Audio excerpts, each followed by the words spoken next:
बुद्धिमान राजा की कहानी। सालों पहले एक नगर में एक बुद्धिमान राजा राज्य करता था। उनकी बुद्धि और होशियारी की चर्चा दूर दूर तक थी। राजा कभी भी बिना सोचे समझे कुछ नहीं कहता और न ही किसी आरोपी की बात सुने बिना उसे सजा सुनाता था। उसकी बुद्धिमत्ता के चर्चे सुनकर आसपास के राजा, रानियां और राजकुमारी आदि उनसे जलते थे। इसी जलन के चलते सभी उस राजा की बुद्धिमत्ता की परीक्षा लेने के लिए नए नए तरीके अपनाते थे।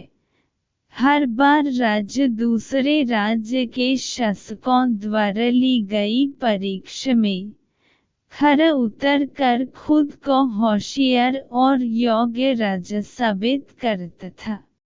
एक दिन राजा की परीक्षा लेने के लिए एक राजकुमारी आई। उसके हाथों में 2 फूलों की माला थी। दोनों माला में से एक असली फूल से बनी थी और दूसरी नकली से।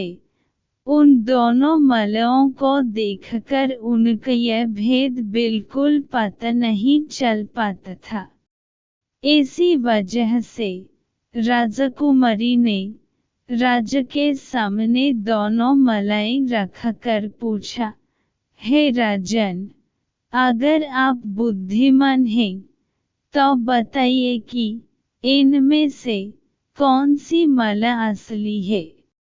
राजा दरबार में बैठे सभी दरबारी माला को देखकर हैरान थे, क्योंकि किसी को समझ नहीं आ रहा था कि असली फूलों की माला कौन सी है। सभी इस सोच में थे कि राजा कैसे बता पाएंगे कि असली फूलों की माला कौन सी है। राजा भी माला को देखकर परेशान होने लगे। उसी वक्त उनके दिमाग में कुछ तरकीब आई। उन्होंने तुरंत अपने एक सेवक से कहा, बगीचे की खिड़कियों को खोल दो। सेवक ने बगीचे की खिड़की को जैसे ही खोला तो राजा ने देखा कि फूल में बैठी मधुमक्खियां खिड़कियों से राज दरबार में आ रही हैं।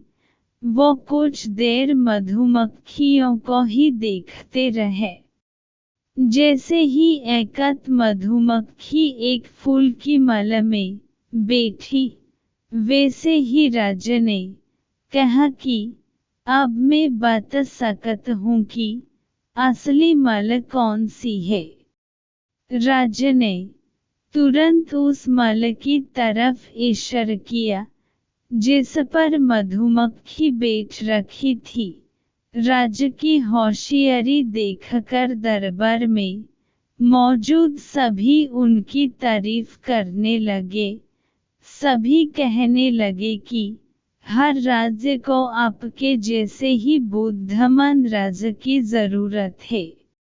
राजकुमारी भी राजा के बुद्धिमत्ता देखकर खुश हो गई।